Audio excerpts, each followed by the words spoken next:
High school game night brought to you by JD's Pazzo Pizza in Ephrata. Welcome to the high school game night halftime report. I'm John Buffone, and we are thrilled to be with you for another season.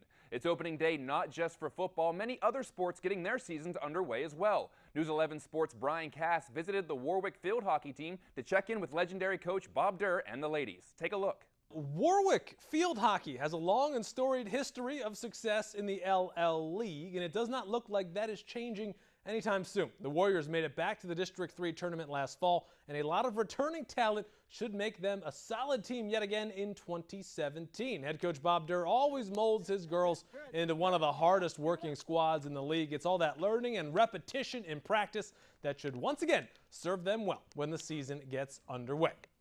A lot of it's just been intensity. We've been really trying to be intense this preseason. Each practice we've been putting like our 100% effort in, and we just want to work to play our best this season. We have a lot of younger girls coming up who have done like track and stuff, and they're all really fast. Speed's definitely our strength here. We have a lot of track stars and speedy girls out there. Our credo this year is pride. So pride, we wanted to represent Warwick field hockey. We want to represent coach and the school well, so pride on and off the field. It's just being proud about our team, and you should be proud about when you're walking off the field. Holding each other accountable and making sure that we're working hard to our best ability and like helping each other out if we're ever down. Obviously we want to make it farther than last year and win a couple of district games.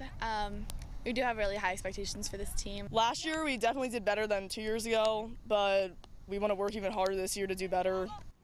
Warwick has a very busy opening weekend. Ephrata on Friday, then a showdown against defending state 2A champ Donegal on Saturday at home, 11 o'clock in the morning. Well, don't go anywhere. Lots more still to come on the HSGN halftime report. Our old friend Jeff Reinhart will join us to cover a bunch of high school football topics. You don't want to miss it. We'll be right back.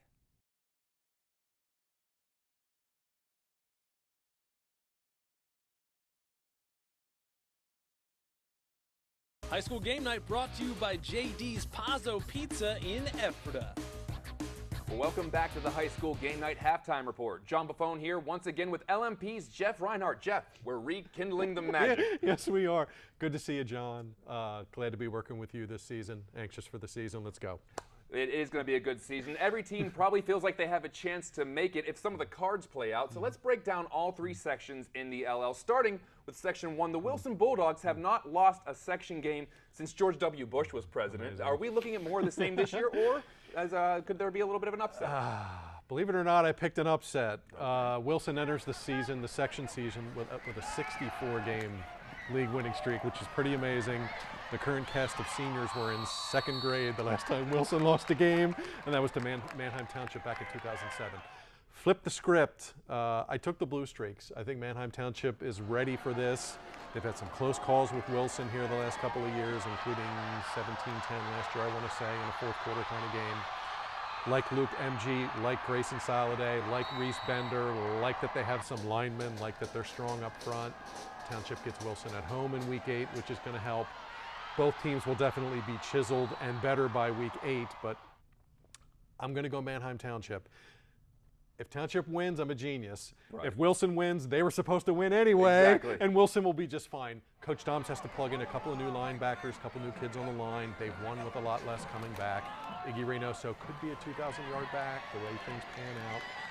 Connor Yerg back at quarterback. Wilson will be just fine, but for now, why not? I got Manheim Township winning Section 1. There's one thing that Wilson does well, it is reload. But Yeah. Jeff's going with the upset with Manheim Township. Would be exciting. Let's move on to Section 2. This section always kind of feels like a demolition derby. Teams always beating up on each other. Manheim Central, Cocalico had a share for the section title last year. What can we expect in 2017? Probably the same. And don't forget the year before it was a three-way Right, tie right. with LS, Solanco, and Manheim Central. I put the Barons at the top. I kind of put a bullseye on them.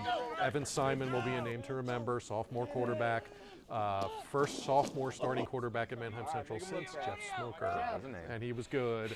Cocalico is going to be good. 10 kids back on defense. Noah Palm, another sophomore quarterback with a bright future. They should be there. I think Solanco's better. Elizabethtown has a great, great defense. Cedar Crest had 6 wins last year. They could push. LS has Todd Shelley back, a 2,500-yard passer. They lose some skilled kids, but Shelley's a really good quarterback. Flip a coin. I put the bullseye on Manheim Central, which is not uncommon in a lot of years, but do not be surprised in November if it's tied again. A lot of interesting styles in that section too, Big especially time. with some of the veer offenses and things like that. Yep. Always interesting dynamics there. Yep. Let's finish off the LL with Section 3. One of the more perplexing years in this section. A lot of teams with high expectations, but who has the edge in 2017? Wow, I kind of put the bullseye on Lancaster Catholic for now. And don't forget, Section 3 completely changes next year. Right. Octorara comes in, they join the league. Lebanon goes down, and Ephrata goes down. So that's going to be a 10-team section next year with 9 league games. So enjoy Section 3 as we know it this season. Yeah. Expectation, Catholic. Put the bullseye on them. New quarterback, yes. Some new skill kids, yes. But some major thumpers up front and along the lines are back, and you got to be strong in the trenches, especially in Section 3. I think Northern Lebanon challenges. They win their Week 0 game without Michigan Dobb, their quarterback.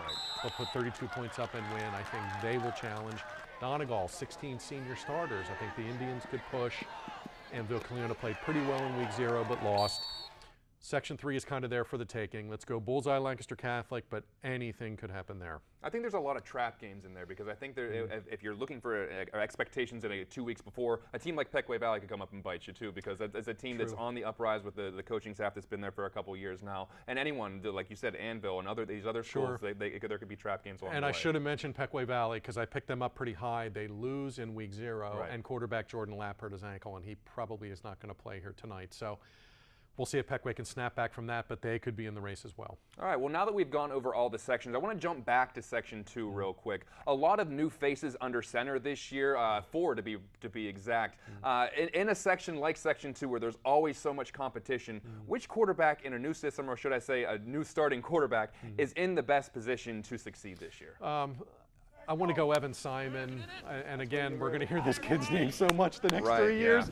I mean, where's Manheim Central strong every year? Offensive line.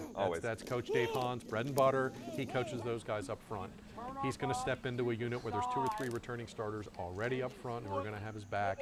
He's got Jake Novak out there, an all-state wide receiver. He's got Tyler Flick behind him, who's probably going to be a 1,000-yard kid. And Evan Simon already over 6 foot, put together, big arm, can throw the ball downfield, polished, cool, calm, collective, the whole thing. And I only got to see him in some practice situations. Heard he did well in the scrimmages.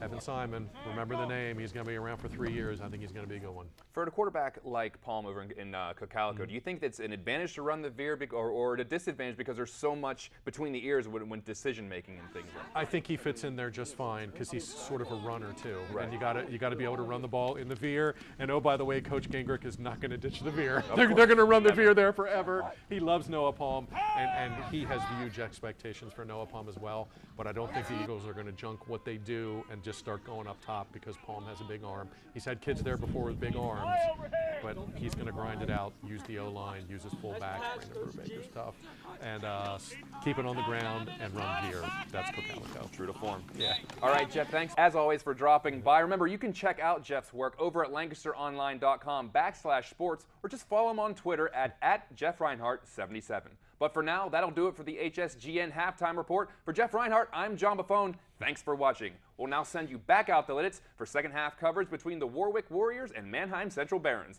LL League football exclusively on BRC 11. Enjoy.